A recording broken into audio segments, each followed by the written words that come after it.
morning breakfast: 4 eggs, 20 grams chicken, coriander, garlic, ginger, jeera, curry leaves, cabbage, capsicum, carrot, green pea, beans, tomato,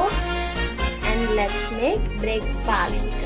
అందులేని ప్రేమను లోపల దాచుకునే తందు తేలనిదా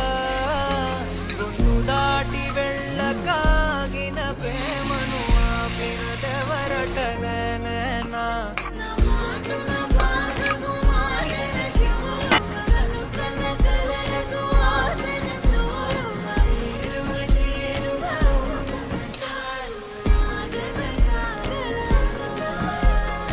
మనసును నడిపిన తొలి తొలి వెలుగు తలపును తడిపిన తొలకరి చిరుగు అవి